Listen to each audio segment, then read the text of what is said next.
We're going to talk about the top 10 FAQs that every realtor and loan originator needs to know. These are very simple but yet powerful FAQs because they can save you and your clients a lot of headache.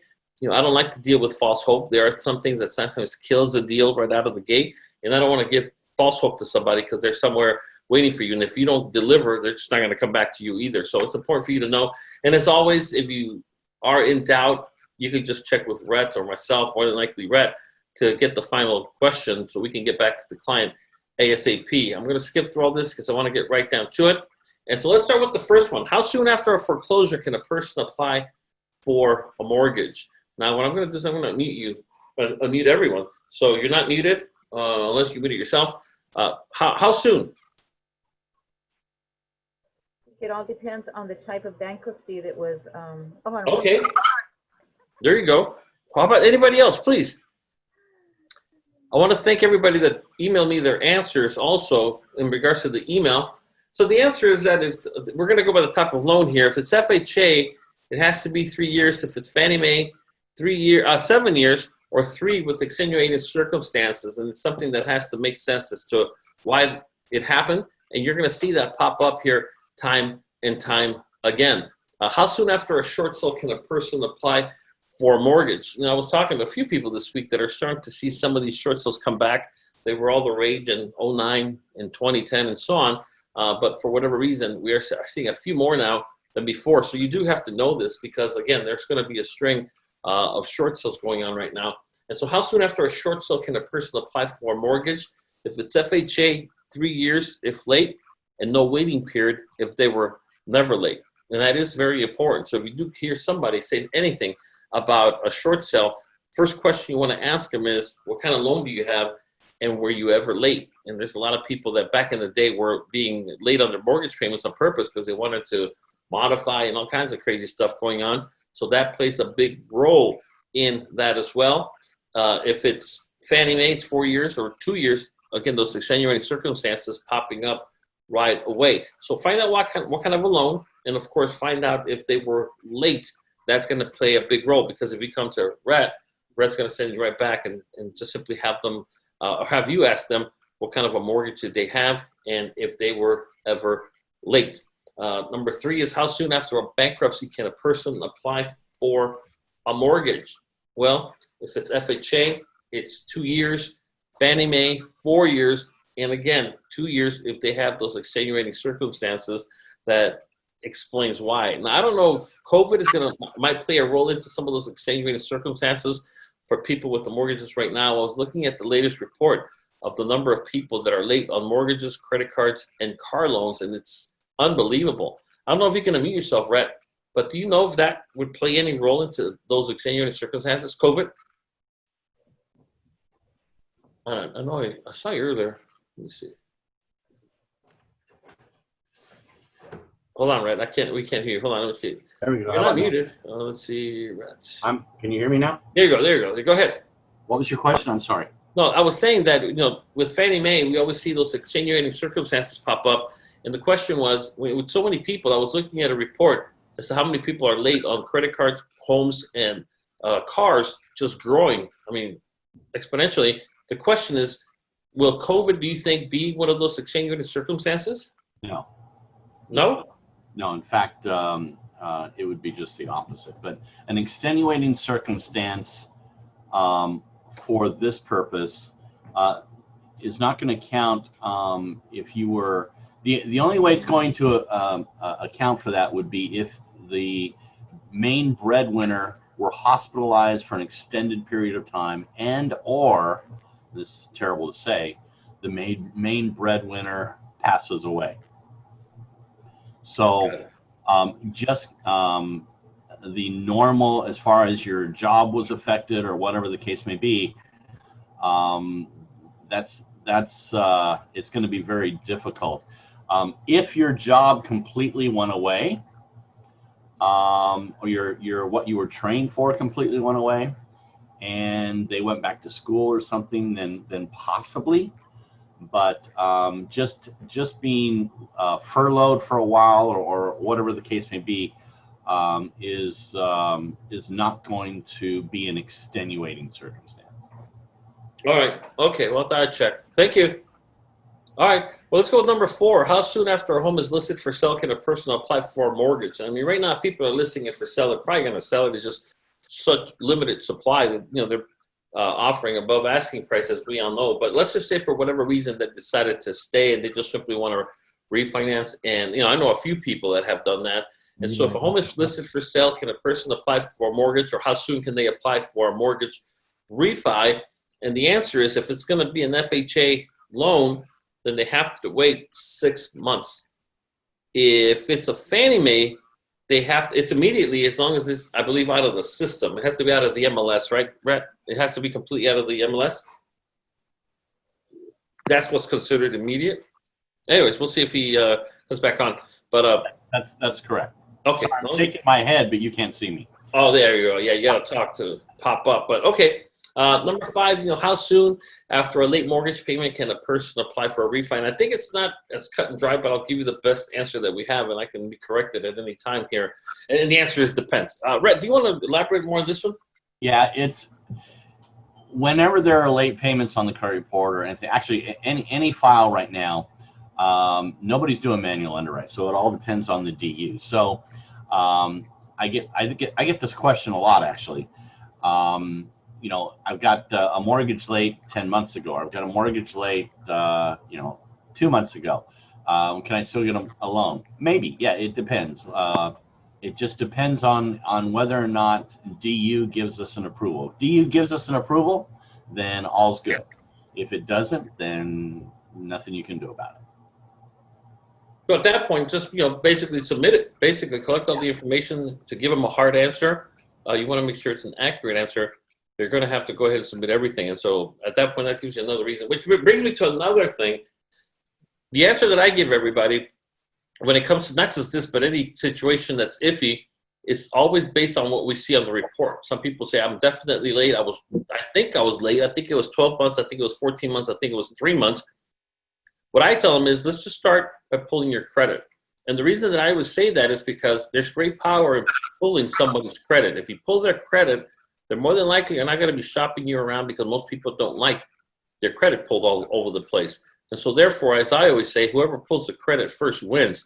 And it's important that you, as soon as you can, to pull the credit, to give them a solid answer. You don't want to give them some generic answer only to find out later on that we can't do it. And so start by doing that. Get in the habit of having that form with you, so you can go ahead and get the borrower's authorization signed. We can even do the digital signature now, if I'm not wrong, for purposes of that, but we're going to need a wet signature eventually. And so therefore, it's important for you to know how to do that. If you are part of CAR, which most of you are, or NAR, they do have the digital signatures, if you would. DocuSign has a special package just for realtors. That's pretty cool. It's very inexpensive. I think it's like $20 a month. And so therefore, you're going to have to set up a template so that you can just have somebody, you email it to them, they sign it, and you pull the credit on the spot. We're still going to need the driver's license, of course, and social security cards, but it's all digital now, because whoever crosses that line of pulling the credit first usually wins the race. And so get in the habit of doing that. And so you're going to need more information. And that's what you want to let them know, that look, first step is in pulling your credit to find out what exactly shows. And then we can go ahead and come back to see what we're going to need to give you a hard or solid answer. How soon after an FHA mortgage records? Oh, 1 second, please. Okay, so like I was saying, how soon after an FHA mortgage records can a person apply for a streamline? And this is very important, because there are people, and Red has been harping on this for the longest, that if you've gotten somebody an FHA loan within X number of months, look into at least a streamline to save them some money, get you a new loan in the pipeline, and then, of course, get you paid. But first and foremost is for the benefit of the client, that we are going to have to find that net tangible benefit. But how soon after? So if I got somebody an FHA mortgage 2 months ago, and now the rates have dropped and they want to do it again, the answer is either 6 payments or 210 days, to be more precise. And that's what you have to measure it up against. Now, are there any exceptions to that, Rhett, that you know of? No. Okay, no, there you go. And so 6 payments, not 6 months, but 6 payments, or 210 days. And if you do the math, it's going to come out to the equivalent of having made the 6 payments already. And so this is very important today. So set up your calendar. Yeah, Find out how. Go ahead. It's not. I want to clarify when I say no, because you said, are there any exceptions to this that you know of? It's not that I know of. There are no exceptions to this. It's 210 days from the recording date before we can pull a new case number. So it's not just the 6 payments. Both of these things have to occur. Got it.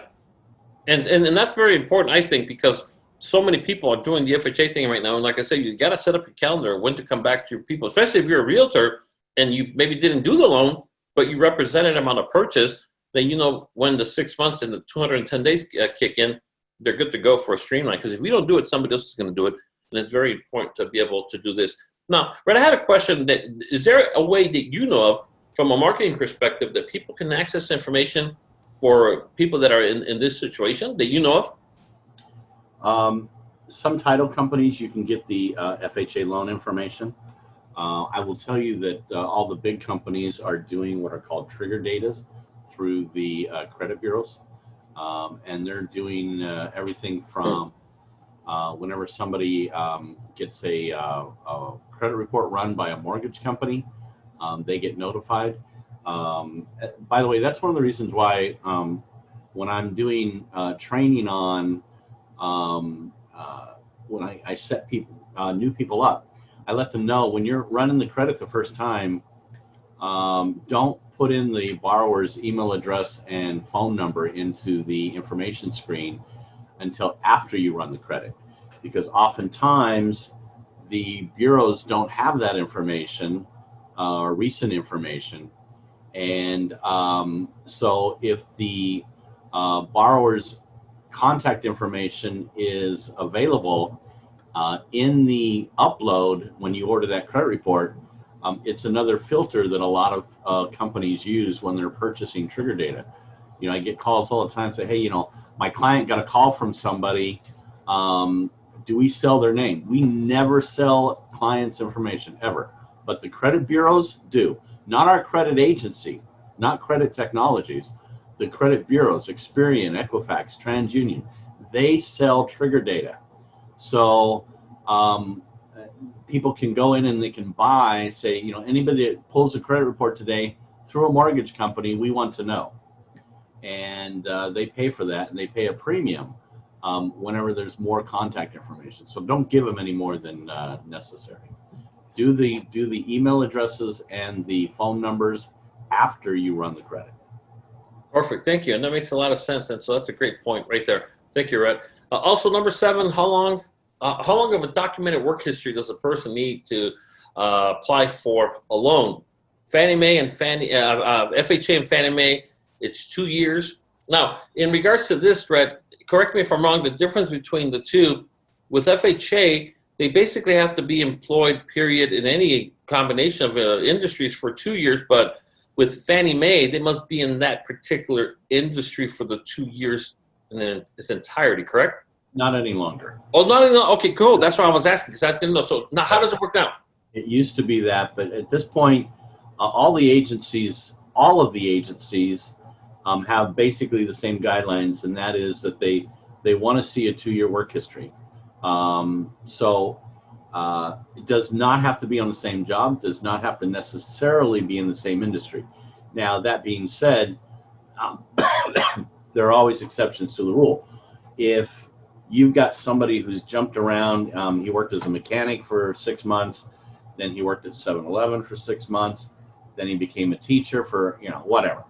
Or maybe the other way around. The issue could be, at that point, job stability. But here's the cool thing. Again, the AUS system, whether it be DU or LP, the AUS system, if you've completed the application correctly, you know, part of the application is the occupation and position on the employment field. So just right underneath the employment section, there's a place where you can put in the occupation and position. If you've completed all that correctly, and when we upload that into the AUS system, if it gives us an approval, we're still good to go. Now, if you don't complete it correctly, then it's open to underwriter discretion. And the underwriter, and I mean, it's always open to underwriter discretion, but if the DU gives us an approval and the information is accurate and complete, then the underwriter has a, you know, they're going to be much more acceptable of that type of situation. So you always want to get as much information as possible. You'd be surprised how many times we get a 1003 back, and the employer is there, but we have no idea what the people do. They could be a cashier, or they could be the president. You know, sometimes we have no idea. So the more complete you are with the loan application, the better answers we're going to be able to give you. Perfect. Thank you. And Red, I have a question for you. It says, how long before a conventional purchase loan can be refinanced?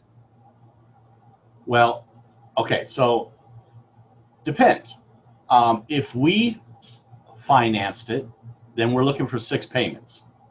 And the reason is because all lenders have what's called an EPO, an early payoff penalty. And what that means is if I do a loan for somebody and I get paid, then if that person refinances during those first 6 months, the investor is going to charge us back all the commissions they paid to us, plus a penalty of up to 2% that we have to pay back. Sometimes we can get away with 5 months, but typically it's 6 months. Now, just based upon the question though, how long after a purchase can somebody refi? Technically, the next month. As soon as that mortgage is rated on the credit report, they could refinance.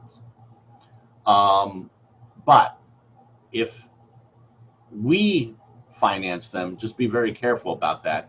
And that's another reason why oftentimes when I'm calling you and we're talking about, you know, every once in a while I'll have somebody say, hey, I'm going to give them a rate of 3.5. Well, a rate of 3.5 might be at, let's say it's at 100, and we're going to give a credit of 1.5. So the loan officer is going to make 1.5. The borrower is going to get a credit of 1.5. If that borrower pays off in the first 6 months, not only will you get charged back the commission, you get charged back what you gave them in credit. So the credit is considered part of the compensation, the commission that we get that the investor charges back. So you just want to be very careful on that. And typically that's why if you ever have me, if I'm asking you questions, I say, how do you know this person? Are you related? That's typically where my head's going, is just to make sure we're not going to have an issue later on with an EPO. Perfect. And I think it's so important to really take that to heart, where an EPO can literally put you out of business if you don't have business coming in behind that, meaning you don't have a full pipeline or multiple things in the pipeline. You don't want to be that person. You don't want to be that MLO. And that's true wherever you go. So I will tell you, Javier, one of the cool things about our branch is in 3 years, we've only had 2 EPOs. Wow. So we're not out there screwing people. We're giving them good deals. But I mean, obviously we've had 2, but in 3 years is, you know, I feel pretty good about that, because sometimes it just happens. Yeah, and not only that, but I think especially if you do the right thing for the client, they really shouldn't be able to qualify anywhere else if you gave them that competitive of a rate. And I know that rates do drop. I understand all that, but I think that even so, if you really do focus on leading by giving, meaning giving them the best possible deal and putting the client first, you really won't be. I've never had an issue with that. And, it's important for everybody to be aware of that, which is part of not just the training, not part of the FAQs, but as an MLO, it's your responsibility to understand how comp plans work, how things like EPOs work, because it's going to affect you one way or the other. And you want to make sure that, again, you're just simply taking ownership of Está queriendo apretar poquito, ¿eh? Hay que cerrar todas las blinds. So let me go ahead. Well, somebody muted themselves. All right. Well, anyways, like I said, we're going to go ahead and continue with this. I don't know who is it? And Jose, mute yourself. Oh, it's Jose. Hold on. There, Jose. So anyways, so let me back up a little bit. How is income determined for self-employed individuals? That's a pretty interesting, because we do deal with a lot, and I do mean a lot, of self-employed individuals out there. And so therefore you have to know, when you talk about numbers, we always use the top line or the bottom line, and you have to, first of all, sound educated, like you know what you're talking about, because you will know what you're talking about, and at the same time determine if someone's income. You know, if I'm telling you that I make, $100,000 a year, I mean, that's not too bad. But then if I'm self-employed, that should be a red flag that before you do anything, find out how much they're paying taxes on, how much are they declaring as profit, because ultimately that's what we're going to use. And so if somebody is self-employed, go straight to their Schedule C, line 31, which lists their net profit or their net loss. And hopefully it's not a net loss if they're trying to get a loan, but that's the only place, or the primary place, we're all going to go by. And whatever's there is there. And I get it. Everybody makes a lot more than they declare. Nobody wants to pay taxes. But if you're not declaring a lot of money and then you end up trying to get a loan, then it might come back to bite you in the butt. And this right here is the latest, which is the 2019 Schedule C. And if you zoom in to line 31, you'll see right there the net profit or loss. So it doesn't matter what they put at the top. The gross number doesn't really come into play when it comes to qualifying for a loan. It's going to be line 31, which is what's determined as the net profit, or like I said, technically loss. If they have a loss, they're not going to get a whole lot, but it's the net profit. And again, we all get it. Everybody gets it. People don't want to pay. They really make a lot more, and they da-da-da. I get it. But ultimately, when it comes to qualifying for a loan, this is what we're going to be basing it off. So Javier, just a comment here. And until you're well versed in and understand tax returns, be careful about disqualifying people, because although we go from line 31, there are times we can add things back in from, if you want to zoom back out, Javier, there are things we can add back in that could potentially raise the income.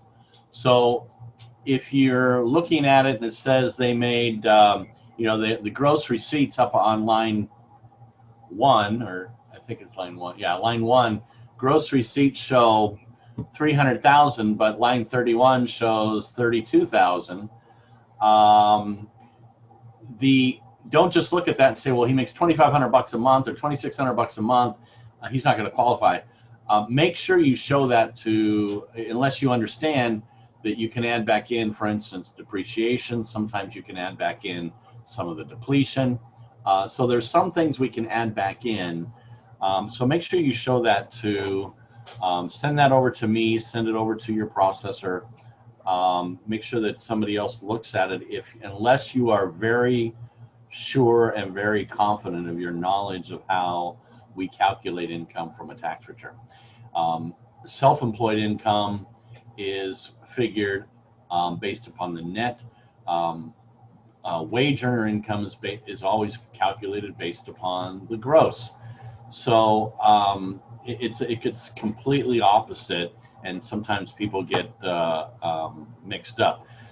The other thing is, right now, this is how we are calculating all self-employed individuals, because we are not doing non-QM.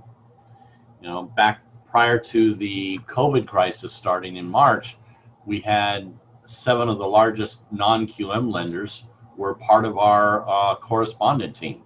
So, it was not unusual for us to be looking at, instead of tax returns, looking at bank statements, for instance. We had the 12-month bank statement program, the 24-month bank statement program. We even had a 1-month bank statement program. Today, those don't exist for us.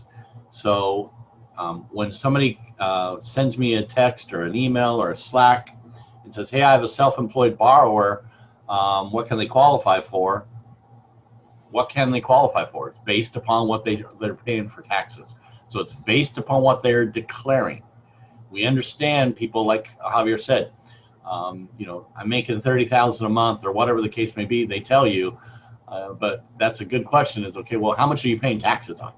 So best way to figure that out is get a copy of their tax returns. Javier, are you back? Yeah, I'm here. Good. And you know, and here's the best part. Like I said, me personally, that I feel with Radiant Mortgage Bank. I mean, everybody here, especially Red, is approachable, and you know, especially through Slack or text, whatever. I mean, if it's something solid in doubt, you know, I would say nobody's allowed to really decline a loan unless it goes through, you know, technically Rosa. But if you start with Red, you get a better sense of what you have. So just have all your information lined up so you can make it that much simpler, and he can give you an answer quick. Also, I have another question, Red, and I know the answer. I hope I know the answer from Vanessa regarding question number 4, that the listing has to be out of the MLS. Does that mean it has to be voided, like it never existed, or just No. maybe cancel or withdrawn? Cancel or withdrawn, right? Yeah, and preferably canceled, but no, it just has to be off market. Okay. So realtors will understand that term. It just has to be off market. Off market. Very simple.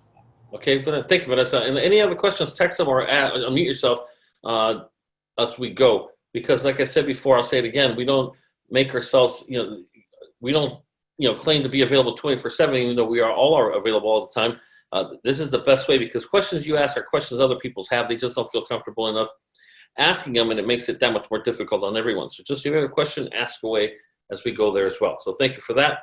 What cost can an MLO credit to a borrower through escrow? Recurring and non-recurring costs except for the down payment. Recurring and Right, you want to elaborate on this one? Basically, we're talking about things that are not going to happen anymore.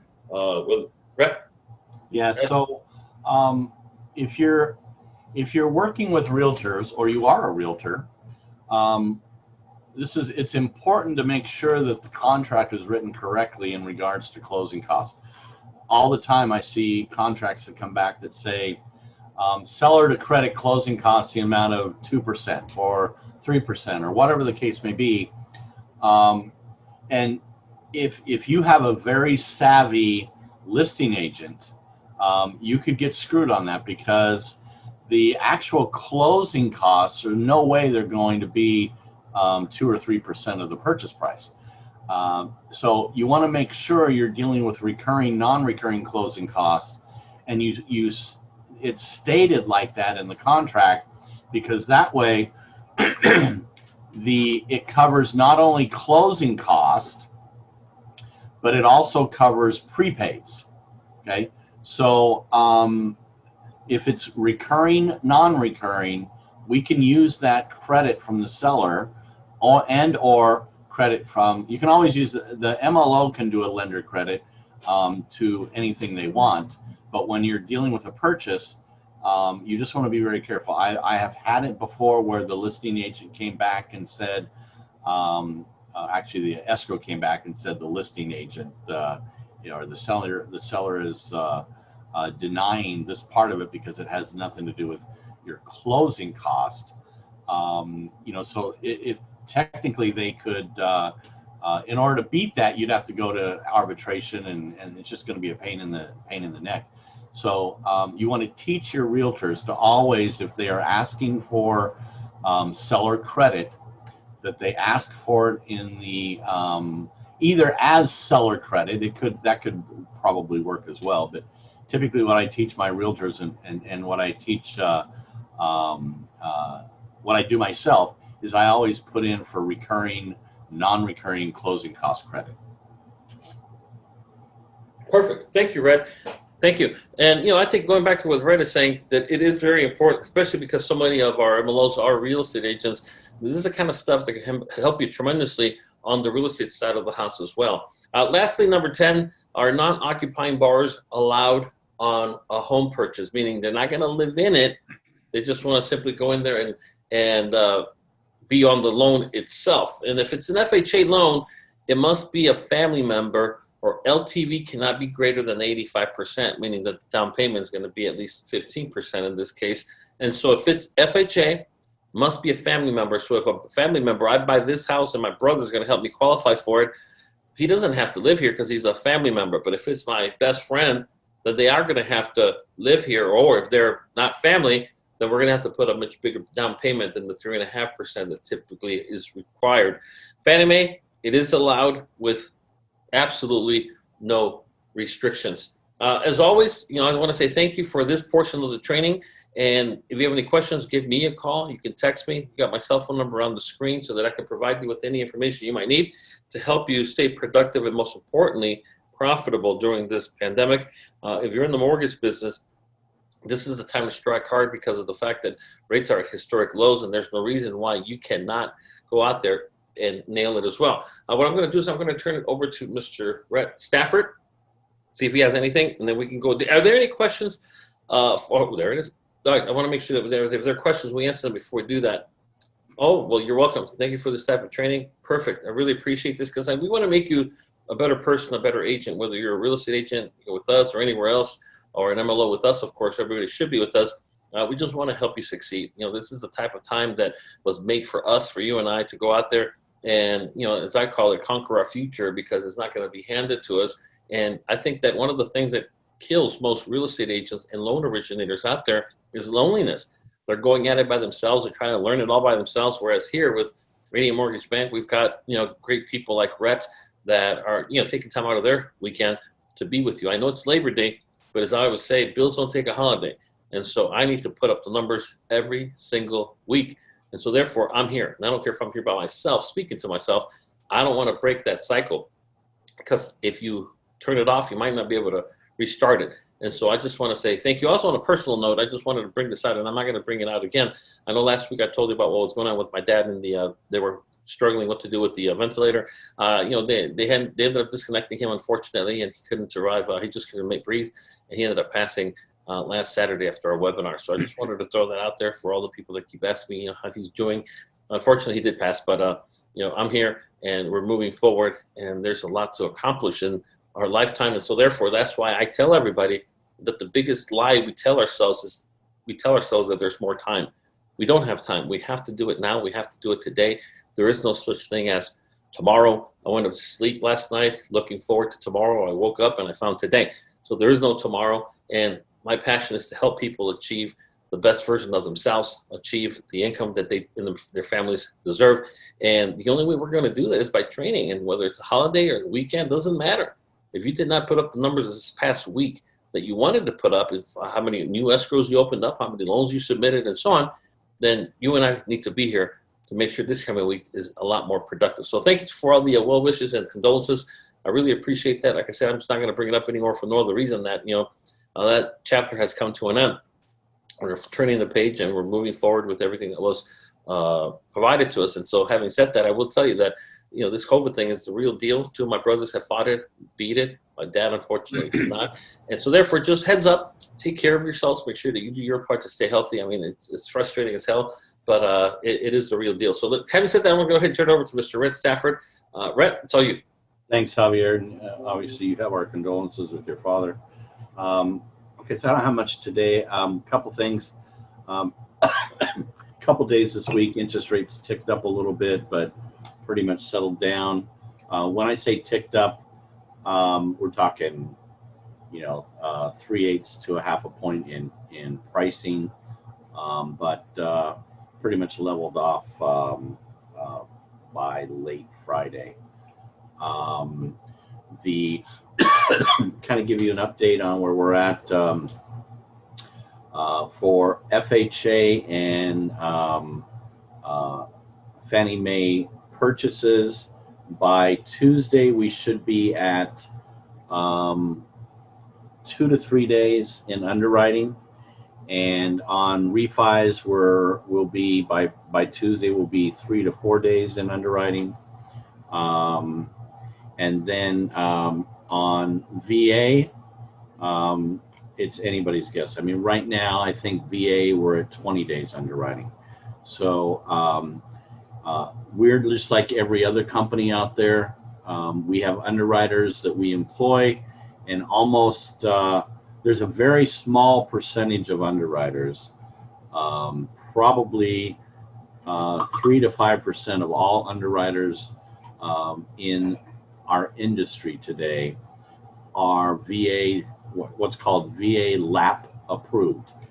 And so just like all other companies, unless they specifically specialize in VA loans, and that's what they do, which there are some companies out there, everybody right now is crazy backed up on their VA stuff. So if you've got a VA deal in, I'm sorry. There's not a lot we can do about it. We have no control over corporate underwriters. We do have control over our underwriter as far as if we had, excuse me, if we had an emergency that had to get done a little bit quicker, we could probably get that done. But when it comes to VA, there's not a whole lot we can do. I will tell you that with the new system we put in place at corporate, we started about a month ago. Basically, we've turned all of our files for the entire company. We now act as if we are in a wet state. Now, the difference between a wet state and a dry state, California technically is what's considered a dry state, meaning we could sign docs and not have to worry about funding for days or even weeks, technically. On a wet state, whenever you send out the loan documents, you've basically already funded the loan. So the benefit of doing things as a wet state, which you're going to start seeing here in the next week to 10 days, is that, and this is something that Travis and Rose and I have been pushing for a long, long time. Our company, as a lot of companies in the past, would not fund on a fax. We had to have all of the documents sent back to the company in their original handwritten, hand-signed originals. So that would sometimes add a couple of days to funding. So with the way we are doing it now, the fact that it may be taking a little bit longer to get the docs, but that's because we're doing a it's a complete clear to close wet state funding. So when the docs get signed, the escrow company is starting probably this next week, but for sure in the next 10 days, we'll be able to simply put them in a stacking order, fax them back to, or scan them either way, back to our funding department, and all they have to then forward is the original note to our trustee.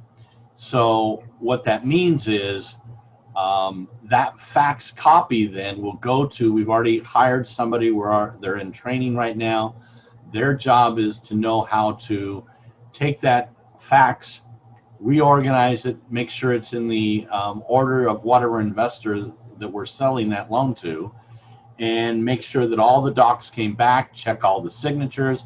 But if everything comes back the way it's supposed to, we'll be able to fund either that day or the next day, which this is going to dramatically cut down our back-end funding time by not having to have all the original docs and all the stuff that goes with that, because the funder's not even able to request funding conditions from the escrow companies until they've reviewed the docs. And when that doesn't happen for a couple of days, and then it takes another day or two for escrow to get their stuff together, and then for us to review it, and it goes back and forth, it just adds it's unnecessary time. And so with what we've put in place over the last month, we've had some growing pains doing this. It took a little bit of relearning and retooling, but from a corporate standpoint, I mean, we were surprised. We were just pushing to have it done for our branch, and the owner of the company decided that he liked the idea. One of the things that I showed him, I actually had an email from one of our escrow companies. They had signed docs at 10:30 in the morning, and at 1:30 in the afternoon, the loan was already funded. And I used that email to go back and say, we're doing a lot of business. We want to be a big boy. We need to play in the big boy market. No political incorrectness meant there, but we need to be able to do what these guys can do. if we ever want to get to where they're at. And he agreed, and the rest of they say is history. So give us another week to 10 days. That whole process should be put together. We're very excited about it. I think it will definitely help on the back end, especially our purchase business. So other than that, I don't have anything. Anybody have any questions? I think we have Susan. Let me unmute. Susan, are you there? You're unmuted. Go ahead. Raise your hand. Hi. Yes, I wanted to see if you could repeat the days that it's in the underwriting process for purchase and refinance. How many days is it taking? For underwriting, right now, or by Tuesday, we'll be at probably 3 days in underwriting. Sometimes 2 for purchases. So I actually had a loan go into underwriting and it was there for 1 day, but that was because it was a 30% down. We got an appraisal waiver. It was like wage earner. There was nothing to it. I mean, literally, it was very quick. But typically, underwriting time right now. Now, to be clear, we're talking about once it gets to the underwriter's desk. How long does it take to get to the underwriter's desk? Well, that depends a lot on you. It depends on how complete the file is, how complete your document retrieval process is. So, you know, sometimes I get pre-quals and the 1003 is halfway completed. I got a sideways 1 page of the tax returns. I got half of a pay stub. I have no assets. So it kind of depends on how complete your package is. You all know what you need. We have a list. If you go into Slack and go into the forums channel, it has a list there of items that we need. We always ask for 2 years tax returns, 2 years W-2s. I get tax returns sometimes, and I get no W-2s.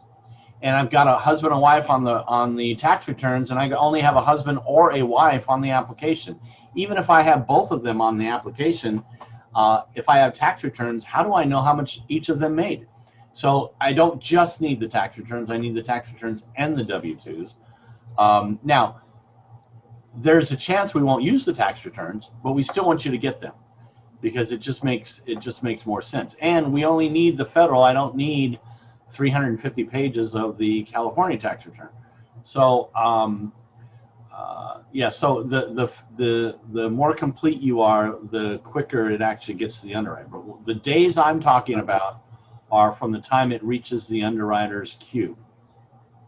The other thing that, in fact, Javier, I'd like to maybe meet with you later today. I want to talk a little bit about some specific technology that I'd like to put together some training on, one of which is Adobe Pro, which I still get documents from loan officers that are JPEGs, which make no sense to me. There's not much I can do with a JPEG. In fact, oftentimes when I convert a JPEG is a picture. Oftentimes when I convert a JPEG, we can no longer read the document. So I'd like to maybe do some training on Adobe Pro. Of course, it means you have to have Adobe Pro, but you can get it for 12 bucks a month. So you know, if you're going to be a professional, then you need to be a professional. But I want to teach you how to use it because it is a very powerful tool. I use it with my borrowers. I use it with my, you know, I mean, literally every few minutes, I'm doing something in Adobe Pro during the day. So if you're not using it, you need to be. But I'd like to maybe, with Javier's help, put together some training, some real simple stuff because it's very simple to use, but it can seem a little bit overwhelming. Any other questions or comments? I'm waiting for see what I'm doing, right? Just so you know, if everybody looks in their chat box, the group chat box, I just sent you the new loan checklist that will outline most of what you will need to be that much more productive, get answers a lot faster, and make life easier, literally, for everyone. So if you look at your chat box, you should have it by now. And if for whatever reason you don't, you can just look on the screen because this is exactly what I sent you. And if you look at this and you get all this, life would be a lot easier. You're going to get your answers in one phone call by completing this in its entirety. Very, very simple. And it's also a great filter to see what your clients have and maybe don't have. Maybe they don't have taxes. Maybe they just don't have pay stubs. Maybe they don't have whatever. And so if you get in the habit of doing this, remember, people respect people that are in control. And you as a realtor, as a loan officer, you need to be in control. And usually the person that's defined as being in control is the person asking the question or asking for the documentation, because you are the expert. So you got to play the role of an expert as well. We do have another question. Let's see. If you check your chat box, it's in the chat box. Let's see. Actually, I can't pull it either, Javier. Okay, let me look at this real quick. I want to make sure, because I saw it there, but maybe I didn't hit the send one. Hold on, please. Hold on. Oh, I think now I know why. Hold on, it's coming up. It went to just one person. Hold on. Let me just do this. And yeah, because you got to have this. Hold on, please, 1 second. All right, and here we go again. Well, all right. So make sure you download it, please.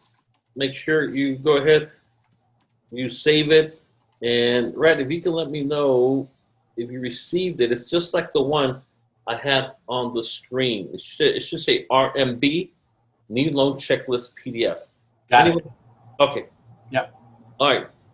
Perfect. All right, guys. Well, ladies and gentlemen, I just want to say thank you for all that you do. I think it's a very noble thing when you are in the business of helping people achieve the American dream. And, it doesn't get any better than this. I mean, right now it is definitely tough for the real estate side because there's such a limited supply, at least where we are at. But at the same time, this is the time for you to switch gears and also leverage the power of the NMLS license on the mortgage side and complement what you do, or better yet, just simply generate a new stream of income unrelated to your real estate business. It's just a matter of how badly you want something. I gave everybody a pop quiz earlier today, I should say, and what I asked them, which is what I'm going to show you here just 1 second, and it's unrelated. It was another training I did at 9 a.m., but let me see if it's still here. And here's the question that I asked them, and I'm going to ask you as well. It kind of gives you a better sense of where you stand. And so let me just go ahead and do this, and then you can go ahead and answer me. First of all, how many people know this book? Anybody know this book? Let me just unmute everybody so you don't have to type or anything like that, because we're going to end it here in a minute. Anybody ever seen this book before? Oh, yeah. Anybody read this book before? Yeah. I mean, this is a book that, in my opinion, is a cornerstone of anything. And chapter 1, the first thing that it talks about is the starting point. I mean, what are we talking about? What is the starting point of all achievement? That's the most basic question you can ask someone. And what is it? What is the start? According to Napoleon Hill, of course, what's the starting point of all achievement? Anybody? Come on now. I heard a bunch of yeses earlier, and I'm not hearing Yeah, have a vision. What is it? Have a vision. Have a goal. You're there. I mean, I'll give you credit, definitely. And the starting point of all achievement is desire. Mm-hmm. You have to have not just a desire, but most specifically, a burning desire. I have a burning desire to help my family. I have a burning desire to help other people. I have a burning desire to earn what I feel that I am capable of earning. I have a burning desire to never go back to places I've been. My wife and I worked as janitors. I was a janitor for 2 years, and they were one of the toughest years of my life, of working odd hours for little to no pay. There's a lot of stuff that I've had in my life, and now with the death of my dad, it just reinforces how short life is. And I want to continue to go out there and see the rest of the world and take my wife and my grandchildren and do. And so to me, desire to achieve success is the desire to achieve results. And as a MLO, right now, for those that don't know, for those that know Tricia, I'm happy to report she was in the ICU for over 2 weeks. She came down with something really, really bad. And, it was really bad for 2 weeks. She's out of the ICU, and, she's in a regular room right now. But once again, that it makes us all realize how fragile and how short life is. And so I'm challenging you, don't waste it. The biggest lie we tell ourselves is that we have more time. And I'm here to tell you, you don't, I don't, none of us do. And so therefore, it's very, very important for you to hold yourself. And I'm not going to be able to do it. I mean, you got to hold yourself accountable. So to a very high standard at that, to make sure that you understand and appreciate that, you might not be old, but you're not a spring chicken. You know, I'm not no spring chicken either. And time is passing us, and we cannot afford to lose much more of that time. And so that's why, you know, I just emphasize to you that desire. So do you have a burning desire, or do you just have a desire? A lot of people have a desire to make money. A lot of people have a desire to just do this, but they lack a burning desire. And that's what you want to get yourself to. I don't care if you're, you know, go back to our Tricia. There's a lot of people that are not taking the continuing education because they make no money with their NMLS license, and it's all going to be a waste. You got to give yourself time. You can't be too hard on yourself. You know, some people go to college for 4 years, 6 years, don't make a dime during that time because they're not done with their training. Here, you don't have to wait that long, but I think it is important for you to at least be patient. As long as you're moving forward, you're prospecting, you're doing what needs to be done, it will happen for you. I can promise you that, but it's not going to be by accident. It's going to be earned. And so that's why I want to go ahead and just challenge everybody to simply do that. What I'm going to do now is I'm just going to give you one last thing. If you want it, if you can stick around for another 30 seconds while I find it, I just wanted to give you, let me see if I can pull it up, please. 1 second. If I can pull it up, I wanted to just give you a copy, believe it or not, of the book itself. All right, so now if you can let me know if you see it. Yes. Yeah, it's there.